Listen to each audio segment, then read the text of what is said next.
Today I thought I'd make a video of an update on all of my animals. If you've been watching some of my other videos or following my channel since I started it back in the winter, then you've probably seen just about all the animals that I have, from chickens to lizards to my Whippet to my horse.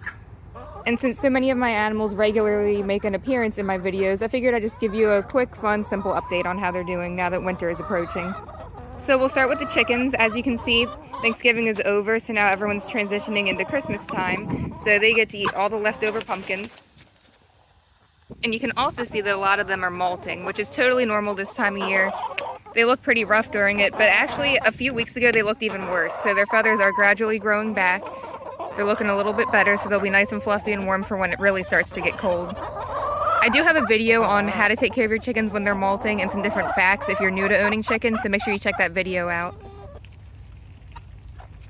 So one update is Larkspur right there, that speckled chicken. If you watch my other videos, you probably remember she's one of the newer ones I got back in the spring. She's a true Americana, so she lays blue eggs. She's young, she still has not laid an egg yet. But her friend, this black shiny one right here that I got at the same time, who is a French black copper Moran, has started laying. And we'll get to that in a moment because her eggs are very interesting. But Larkspur, she was very, very shy and quiet. She always hid behind Meringue, the black chicken. Just very, very afraid of everything, spooked easily. And now, for whatever reason, she's finally gotten over that. And she's kind of developing into like an alpha chicken, which I did not expect at all from her.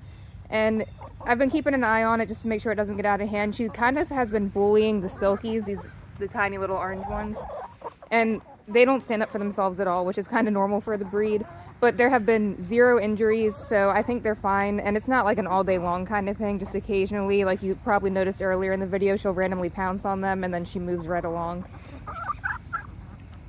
If you're new to chickens, that might look a little bit scary, but it's just them establishing their pecking order. It's how they communicate with each other. And as long as you're not seeing like injuries or blood or, things getting out of hand, it's totally normal and it's fine.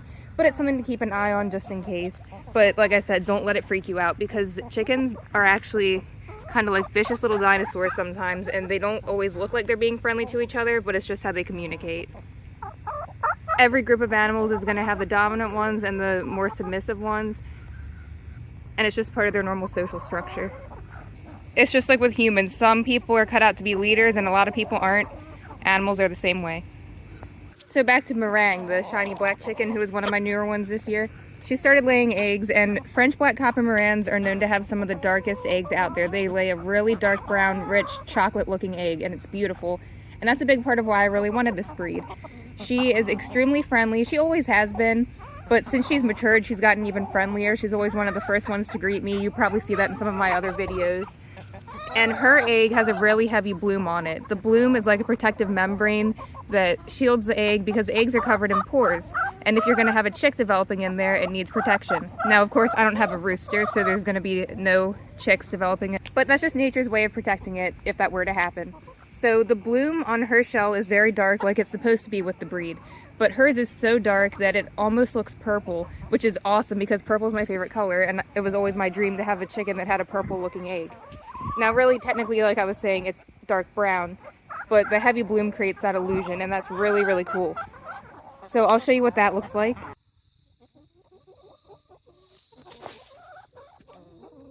It looks even more beautiful in real life, but look, it has such a dark, heavy bloom on it that it looks purple. And it looks even more beautiful in real life. You lay a pretty egg, Meringue. So that was exciting because now I have so many different colored eggs in my egg basket. Now this time of year, since they're molting and since the days are shorter now, it gets dark earlier, they're not going to lay as many eggs. That's 100% natural. It's going to happen to all chickens in the wintertime, so don't freak out if it's happening to yours. I do have some videos on how to help them get through the winter and how to somewhat boost egg production through their diet and care. It's not going to 100% be like it is in the spring and summer, but it will help somewhat. I will touch on this really, really quick. Some people will put artificial heat and lighting in their coops to trick them into thinking it's spring so they continue to lay. It does work pretty well, but it's not something that I do because I feel like it's natural for their bodies to take a break during the winter. It's what they're supposed to do, so I don't want to interfere with the natural process. I think they deserve to get a little bit of a break, and I feel like since they do get that natural break that their body is supposed to get in the winter, it's probably going to increase their lifespan because they're not working on producing an egg every single day, even on the months when they're really not supposed to. Now, everyone's different. Do what you feel is best for you and your flock, but do keep in mind that if you put an artificial heat source in your coop, you have to make sure it's extremely secure so that you don't get a fire and so that none of your birds end up getting burnt. But yeah, overall, they're all doing really, really well. There's Meringue again, being friendly. Now we're gonna go to the horse farm where I board my horse. If you see my other videos, back in the spring, I got a Arabian horse. She's a rescue. She was pretty skinny in that video the day I first got her, because like I said, as a rescue, she went through a lot. She was really, really sick when the rescue group first got her. And then once she was healthy, I was able to adopt her, and we got some weight on her, so she looks pretty good now. I've been taking riding lessons, and unfortunately I don't have any updated videos on me riding, but I have improved since a lot of my earlier videos on that, so I will have to film some of that in the near future. And I'm also about to start transitioning into riding her bitless, so I'm really excited about that. So stay tuned for updates on that, because like I said, I don't have a video on it yet, but I will soon. So yeah, let's go to the horse farm and we'll see Cinnabara. And then we'll come back and we'll check in on the geckos.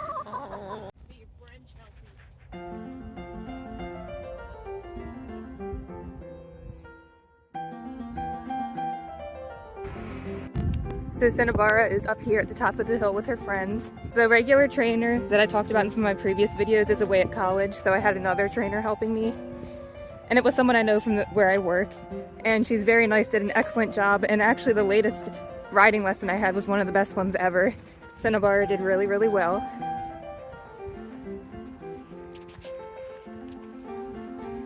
And I've also been doing a lot of just like one-on-one groundwork with her too. And we've definitely gotten an even closer bond since I've gotten her. She didn't do it today, but oftentimes if she sees me coming up the hill, she'll come to me and she'll nicker or call out to me. And one time it was really cute. As soon as I got to the gate, she was up here and came sprinting down to me. And she even follows me around now too. I'll show you a video of that.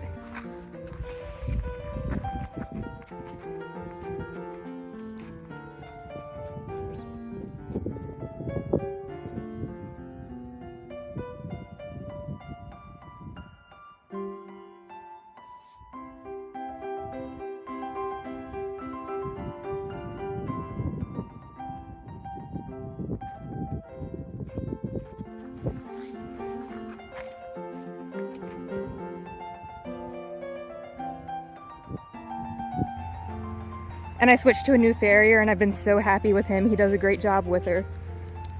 And I'm actually going to contact him the next couple of days. He's going to come out and trim her again. But she's looking so much better than when I first got her. And she's just so sweet and so friendly. And she learns things so fast. I've been so happy with her. There's one of her friends. And here's one of her other friends. She's real mellow. There was, and I don't know where she is. I'll have to ask someone next time I see one of the other boarders. But there was a Palomino that she was kind of friends with, but she was also kind of sketchy sometimes towards me and towards my mare, so I'm not complaining that that Palomino's gone. Maybe they put her in another field finally. So now it's very, very peaceful up here.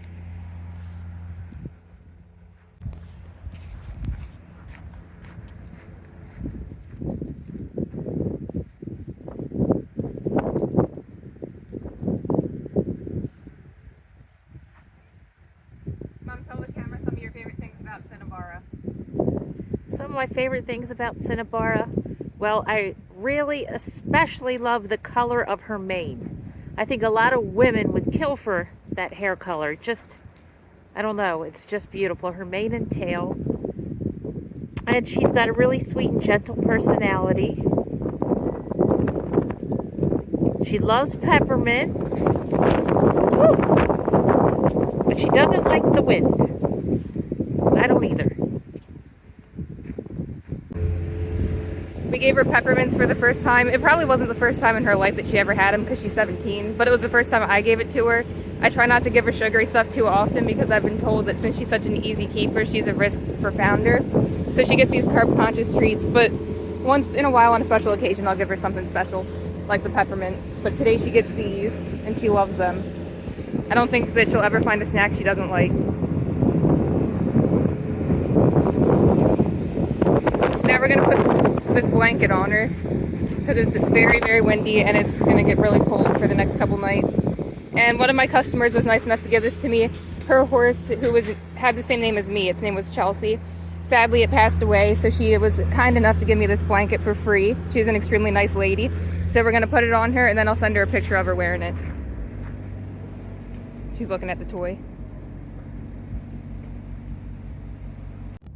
There, she looks beautiful. Come here. I wonder if she knows that she's not tied.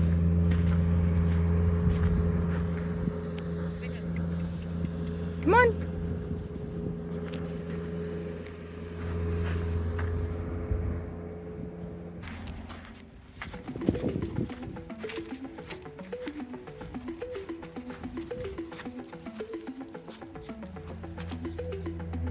She's very stoic.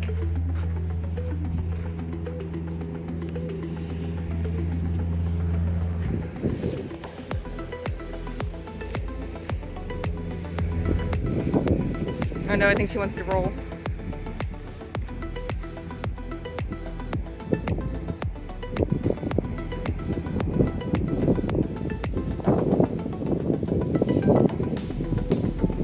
But yeah, so Cinnabar has been doing really well. I'm going to continue taking lessons because even though I've been learning a lot and gaining more confidence, I'm still a beginner and I want to make sure I do things right. So I'll keep doing that and I'll update you guys once I get started with the bitless bridle. I think she'll like that a lot better.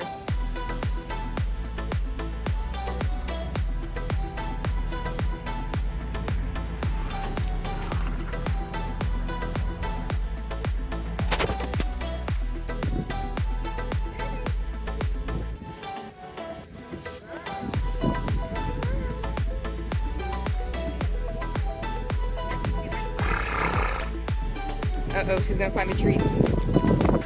Come here!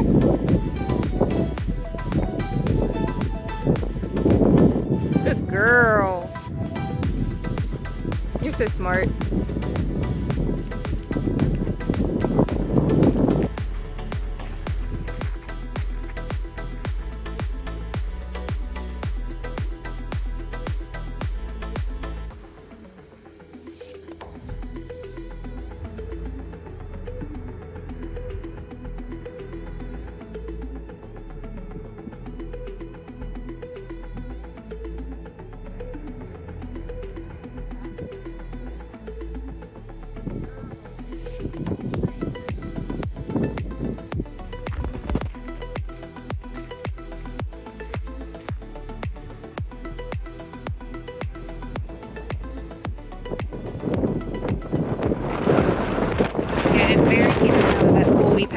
Out of here.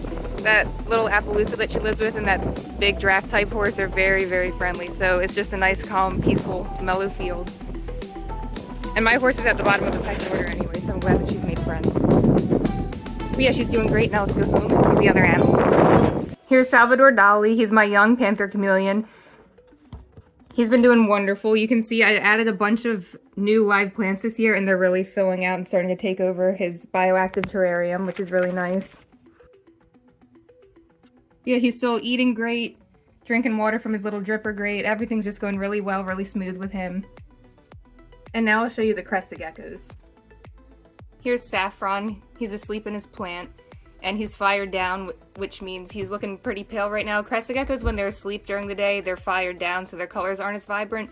But at night, when they're active, their colors really come out and they look really cool. But I do have a video of when I got him and how I set up this bioactive enclosure that he's in. So make sure you check that out if you want more details on him. But he's my stud gecko that I'm going to use for breeding. I'm going to start breeding high-end crested geckos in 2024, so that's going to be really exciting. He is a red-based lily white. And obviously, since all the geckos are asleep, I'll toss in some footage and some pictures of them so you can see them better than this right here.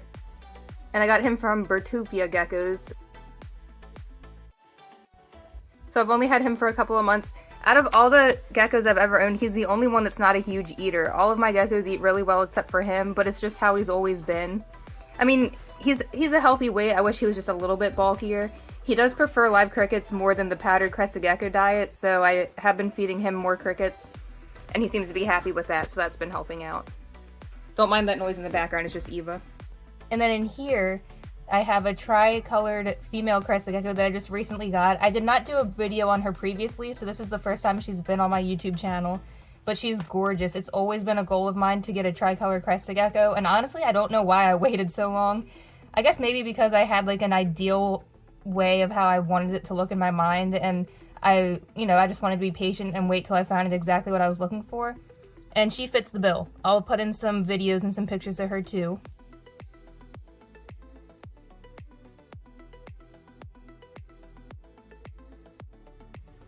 And I've named her Toasted S'mores because with her colors she reminds me of s'mores. So she's a mature adult female. She is breeding weight, so she will be one of the first ones I pair up with Saffron. And that'll be really cool. Maybe we'll get some tricolor lily white babies out of that. And she's pretty friendly too. Here is a look at Saffron again. He is not friendly. He's not mean at all. He has never tried to bite me or anything, but he prefers to be left alone. But S'mores is pretty social. She'll let you hold her. And then there's a lot of glare on this screen, so sorry about that. But here's Gonzo. He's my old man crested gecko. He is 15 years old and going strong. And here's some pictures of him so that way you can get a good look at him.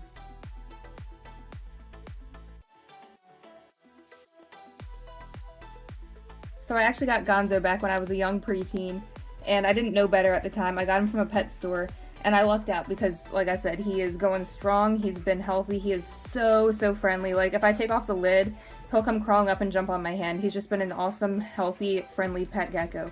But as I've gotten older and gained some experience, I'm now, for the most part, against buying animals from a pet store. Now, there's always exceptions. I'm sure there are probably some small local ones that might do a good job. I don't want to group everyone as a whole, but I've noticed for the most part, these large chain pet stores, I think you should avoid them because a lot of them don't give proper care or proper setups or proper advice on how to take care of exotic animals. So I always tell people, support breeders, especially because most breeders, it's a small business, so buying from them really helps. They need the help more than the large chain stores, but also you usually will get better quality and healthier animals as well.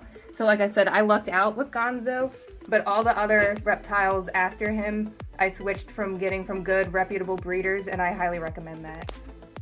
And then in here I have my chameleon gecko. I have a whole video on how to care for chameleon geckos and when I got him, so check that out. And I cannot find him. He's 100% in here. There's no way for him to get out, but he's hiding because it's daytime and he wants to sleep. But he is thriving. He has gotten a lot bigger. Now, chameleon geckos don't get large to begin with, but for his species and for his age, because he was very tiny and young when I got him, he is growing like a weed. He's doing really well. I'll put in a couple of pictures since you can't see him right now.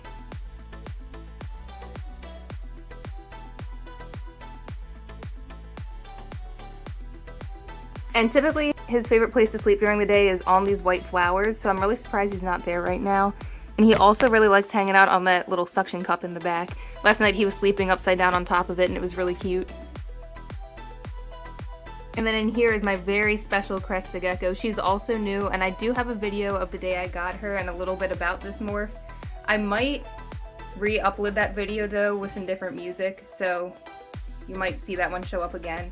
But it's a sable crested gecko. It's one of the more rare because it's still very new color morphs. And she actually comes from Korean bloodline, so I think she's developing really nicely. She's still a juvenile. She's not old enough to breed yet, but hopefully by next year she'll be large enough to, so I'm looking forward to pairing her up and seeing what kind of baby she produces in the future. I'm really excited about this one and to get to work with such a new morph. And like every time she sheds, I swear more and more vibrant colors and pattern comes out on her. She is so cool. So here she is. She's asleep right now under her paper towels, so I'm not going to bother her. And she's fired down because she's asleep, but I'll put in some videos and pictures of her fired up because, like I said, I'm just really happy with how she's coming along. And go ahead and Google the sable morph so you can learn more about it and check out my other video or keep a lookout for when I re-upload it because I wanted to add, some more facts and some different music. So keep an eye out for that. I will be working on that soon. But yeah, make sure you subscribe so you can follow along for updates on her. And then I've even bought some of the little containers. I just always like to plan ahead and be prepared. And plus there was a really nice Black Friday sale, so I didn't want to miss the opportunity to get a good deal. But I've started clearing out some space and making room for the setups for when I eventually start hatching out the baby geckos. There's still quite a ways to go until that happens, but it's always good to be prepared and get a good deal when you see one. But yeah, that'll be really, really exciting. So if you're into reptiles or geckos or just animals in general, you're not going to want to miss all the 2024 videos that will eventually be coming out when they start laying their eggs and when they're hatching. And here's Cannoli pretending to be a stick like always because he doesn't want to be seen. We'll keep it brief because he does not really like people too much and I don't want to stress him out. There he is. My Cuban false chameleon. Technically he's an anole. He is in a bioactive setup. And I have videos on bioactive setups if you want to check those out and learn more, but it's one of my favorite setups for the most part because, you know, every species or situation could be different, but generally I prefer them because it's more natural. And in this setup you put in little roly-polies and they clean up after your reptile and they just create a really nice little ecosystem. And I love the live plants and it makes the animal feel more secure. Now, some of my crested geckos are in a bioactive setup, but the one you just saw, the sable, who had the paper towels that she was sleeping under, I did not put her in a bioactive setup because since she's eventually going to be used for breeding, it's just easier to keep breeding females on paper towels so that way when they lay their eggs they can't hide them. You can just put a lay box in there so that way you can know exactly where to get the eggs so you can take them out and safely incubate them. So I figured that, you know, from the start I might as well just keep her on paper towels so she's used to it. And it works just as fine for crested geckos. But yes, Cannoli's been doing great, same as always, hangs out on his branch all day long, comes down and eats his bugs, and over here he'll come over and drink his little dripper, which is right there. It drips down on the plants and he drinks it off of there. And his live plants, as you can see, are doing really, really well in here. I think he appreciates all the coverage because, like I said, he doesn't really want to be seen. The grumpy lizard has on a hat today.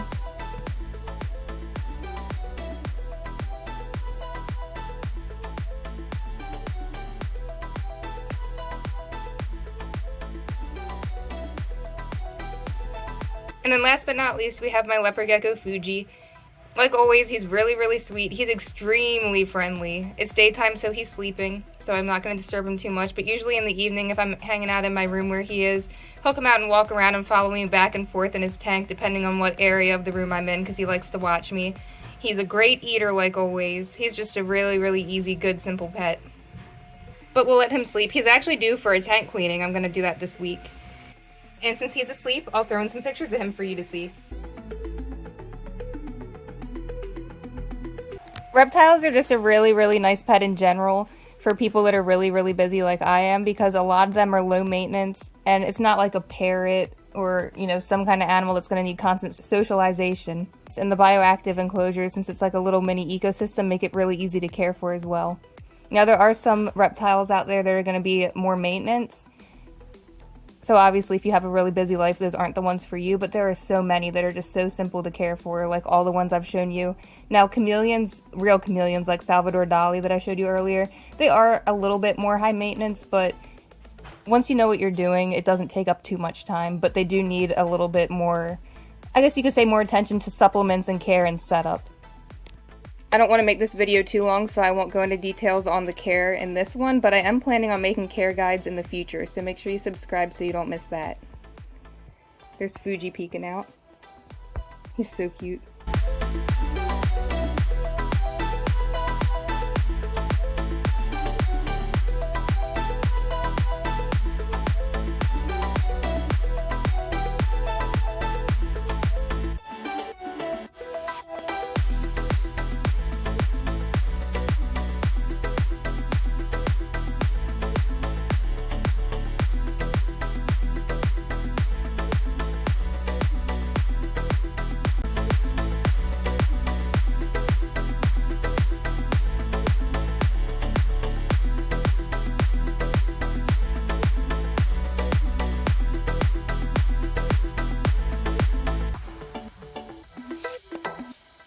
Alright, let's go check in with Eva. So an update on Monkey. Her real name is Eva, but her nickname is Monkey. And sometimes I call her Shrimp, so she has a lot of nicknames. But her real name is Eva. She's doing great, like usual. She recently went on a vacation to the beach, and I have a bunch of videos on that. And I actually still have some footage I am working on editing, so there will be even more beach videos with her in it coming up. But she's doing great as usual. She loved the beach. She loved running on the beach. She loved playing in the water.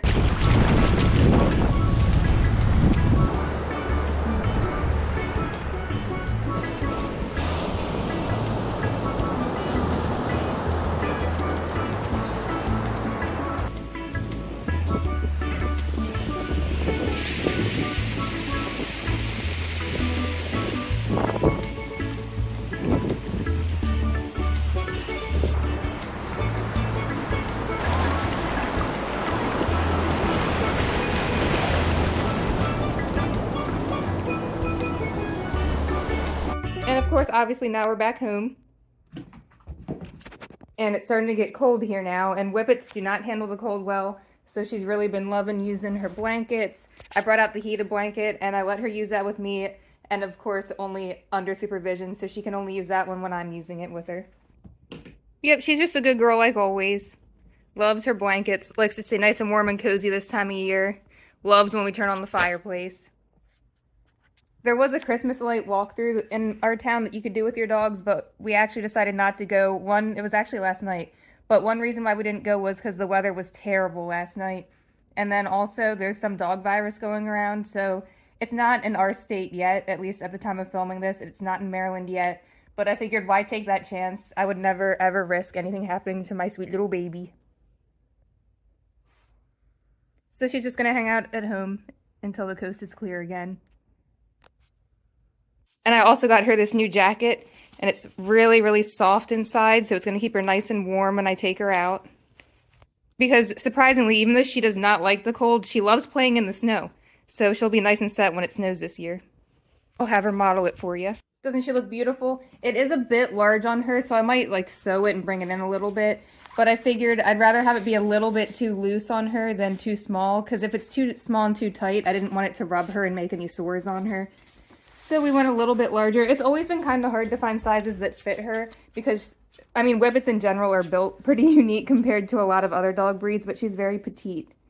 So it's always a little bit difficult finding something that fits her just right. You've probably seen in other videos featuring Eva. This is her little baby. We call it Monkey Jr. She thinks it's an actual puppy and she takes care of it. So yes, she is still obsessed with Monkey Jr. Christmas is coming, so she'll get a lot of toys and a lot of treats, which will make her happy because she loves her snacks and she loves her toys even more. And it was so cute. We started decorating for Christmas, as you can see, and Eva was so good and so sweet, and the whole time we were decorating, she would just, stand next to us and watch and, really, really gently boop some of the ornaments like she thought she was helping. She's just an overall really, really good, easy dog to be around. And I have a lot of videos with her in it. And like I said, I have some beach videos with her in it.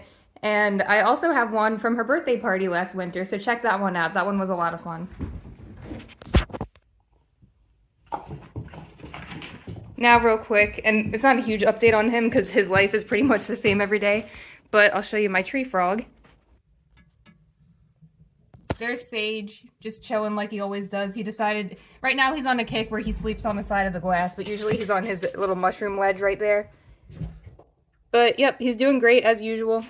Same thing every day, just sits there and chills. Sometimes at night he'll come down and soak in his water bowl, eat some bugs. I'm actually going to go in here and clean off the glass because he's leaving sticky marks from sitting on there.